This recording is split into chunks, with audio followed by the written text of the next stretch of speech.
Hello and welcome to idea popcorn street. I am Anusha Sampath. ಈ ವಾರ ತೆರೆ ಕಂಡ ಜಗ್ಗು ದಾದಾ ಅಷ್ಟೊಂದು ಒಳ್ಳೆ ಪ್ರತಿಕ್ರಿಯೆ ಕಂಡಿಲ್ಲ. ಬಾಕ್ಸ್ ಆಫೀಸ್ ಗಳಿಕೆ ಹೇಗಿದೆ ನೋಡೋಣ.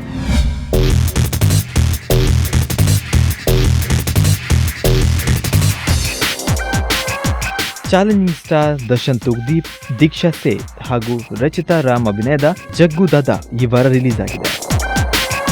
ಈ ಸಿನಿಮಾದ ಚಿತ್ರಕಥೆ, ನಿರ್ದೇಶನ ಹಾಗೂ ನಿರ್ಮಾಪಕ ರಾಘವೇಂದ್ರ ಹೆಗ್ಡೆ. ಈ ಸಿನಿಮಾದ ಕಥೆ ಪ್ರಮುಖವಾಗಿ action, comedy, romance, drama cinema ಇದಾಗಿದ್ದು, ಚಾಲೆಂಜಿಂಗ್ ಸ್ಟಾರ್ ದರ್ಶನ್ ಇದರಲ್ಲಿ ರೌಡಿ ಪಾತ್ರವನ್ನು ನಿಭಾಯಿಸುತ್ತಾರೆ.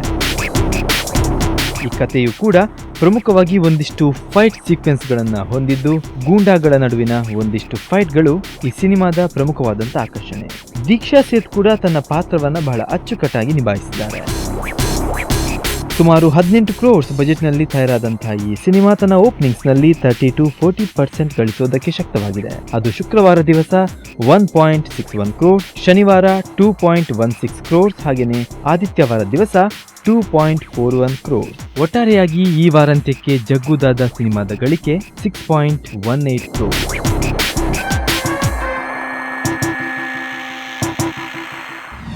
ಇದು ಜಗ್ಗು ದಾದಾ ಸಿನಿಮಾದ ಬಾಕ್ಸ್ ಆಫೀಸ್ ಕಲೆಕ್ಷನ್ಸ್. ಹೆಚ್ಚಿನ ಸ್ಯಾಂಡಲ್ವುಡ್ ಬಾಕ್ಸ್ ಆಫೀಸ್ ಮಾಹಿತಿಗಾಗಿ ಭೇಟಿ ಕೊಡಿ ಐಡಿಯಾ ಪಾಪ್ಕಾರ್ನ್ ಸ್ಟ್ರೀಟ್.